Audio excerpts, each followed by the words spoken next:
Você tem necessidades, satisfaça-as. Você tem os mesmos direitos que os grandes e os ricos. Então, não tema satisfazê-las, multiplique-as. Eis o que agora ensino. Este é o Visão Libertária, sua fonte de informações descentralizadas e distribuídas.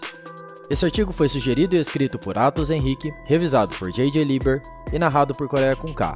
Fyodor Dostoiévski foi um filósofo, jornalista e romancista do Império Russo, considerado um escritor de grandes clássicos da literatura fundamental do Ocidente, tais como Crime e Castigo e Memórias do Subsolo. Neste vídeo, vamos tratar de uma das suas maiores obras, Os Irmãos Karamazov, que narra as desventuras vividas por uma família disfuncional composta exclusivamente por membros do sexo masculino.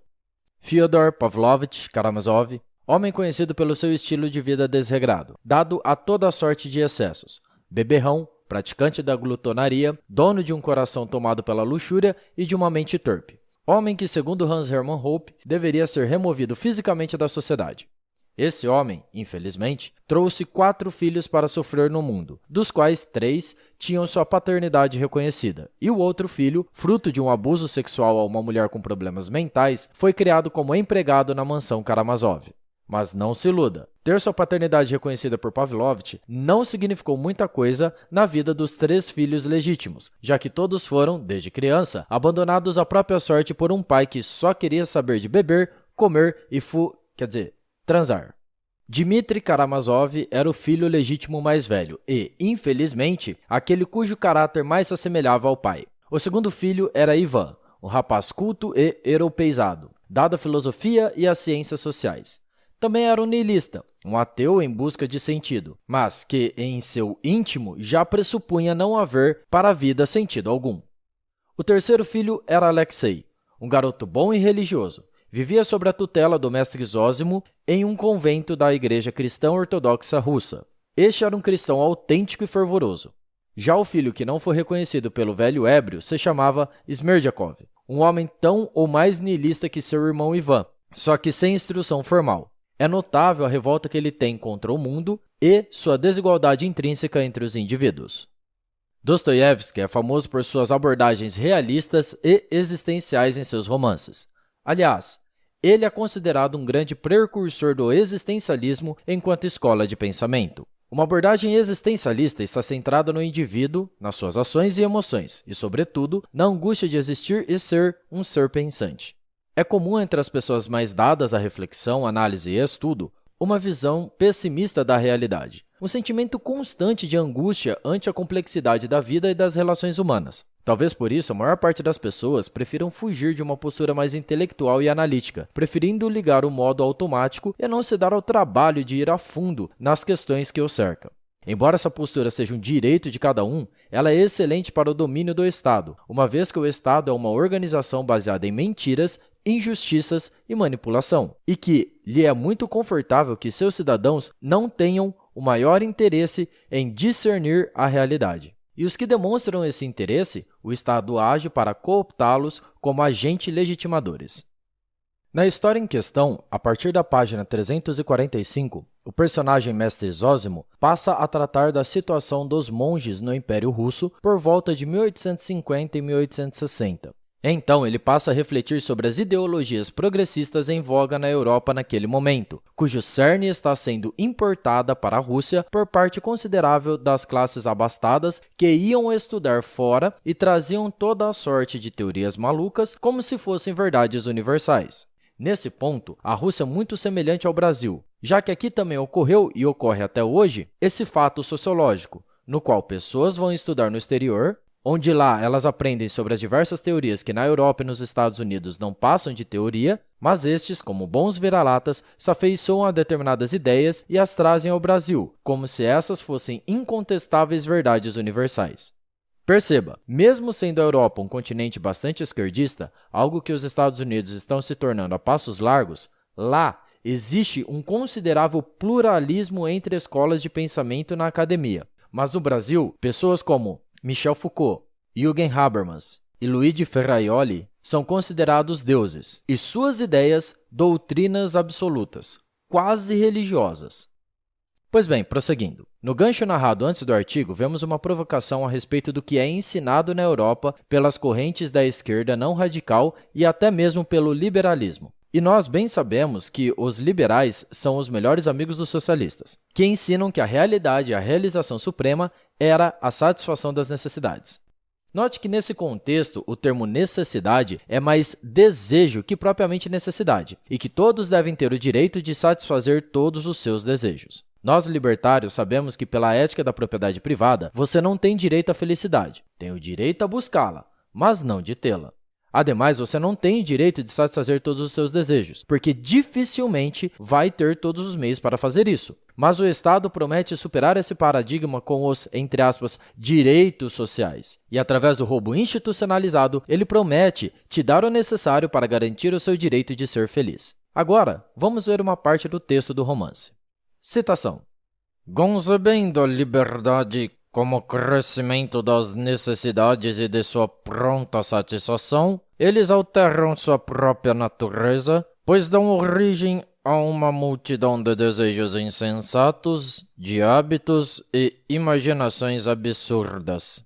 Só vivem para invejarem uns aos outros, para a sensualidade e ostentação, dar jantares, viajar, possuir carruagens, títulos, empregados, passa a ser necessidade a qual sacrificam até sua própria vida, honra e amor pela humanidade. Eles se matariam uns contra os outros para satisfazer essa necessidade. O mesmo acontece entre os não ricos, entre os pobres. A satisfação das necessidades e a inveja encontram-se mergulhadas na embriaguez. Logo, em vez de vinho, eles vão se embriagar de sangue. Eis o objetivo para o qual são levados. Diga-me se um homem assim é livre. Fim da citação. Como já dito diversas vezes aqui nesse canal, o cerne dos movimentos progressistas, dos defensores das políticas assistencialistas estatais, dos que pedem mais regulações econômicas e impostos, dos que desejam trocar a guerra às drogas pela guerra aos ricos, ambas guerras deploráveis, é a inveja. O rico tem inveja do milionário. O milionário tem inveja dos bilionários. E os bilionários têm inveja de seus pares. Porém, o pobre progressista tem inveja de tudo e de todos enquanto almeja chegar ao topo, nem que seja através do roubo. No tempo em que esse romance em questão estava sendo escrito, o progressismo nihilista alardeava: Deus está morto.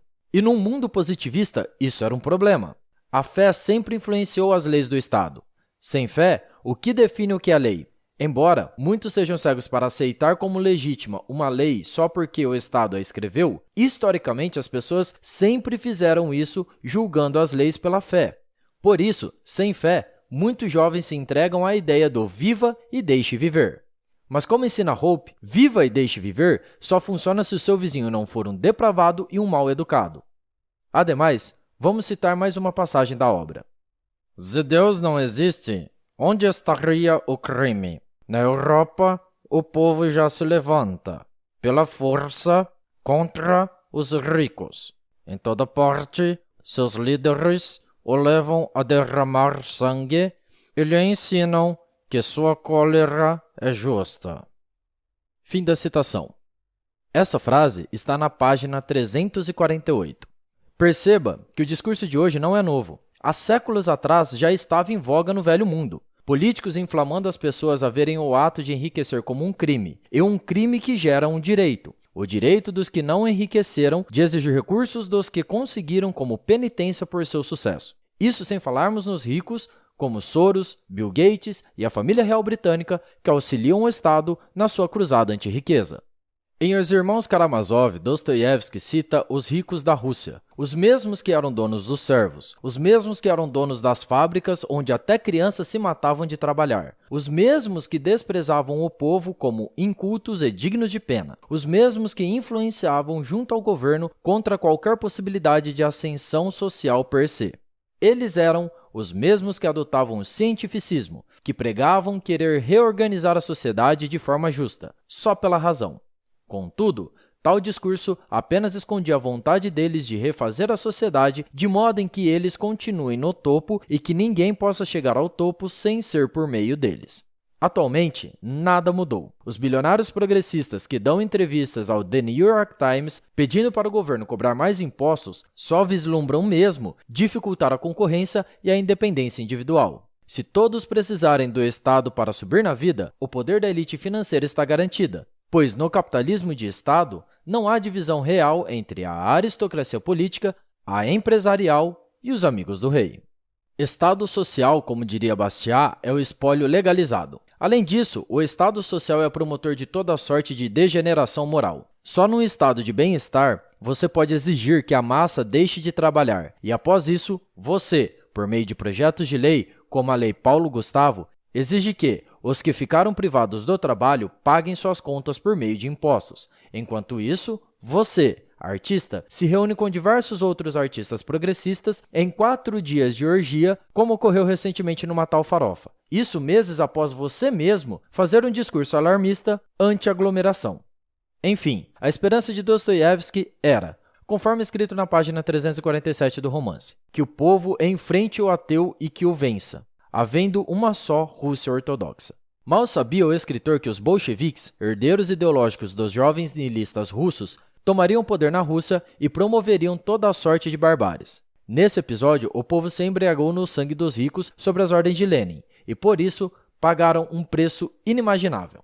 Mas ele tinha razão, o povo russo derrotou o regime ateu e, atualmente, a Rússia vive um reavivamento da fé ortodoxa. Porém, ainda há um autocrata no poder, mas é fato que o russo hoje vive mais livre do que viveu na época dos czares e, é claro, na época da União Soviética. Mas ainda há esperança, o Estado vai ruir. E não será diferente lá. O anarcocapitalismo é o futuro. Em breve, em outro vídeo, dissecaremos o Grande Inquisitor, parte essencial de Os Irmãos Karamazov. Não perca! Obrigado pela sua audiência. Se você gostou desse vídeo, clique no ícone de curtir abaixo e compartilhe o vídeo em sua rede social. Se você deseja ser notificado de outros vídeos, clique em se inscrever e depois no ícone da campainha. Até a próxima e tchau!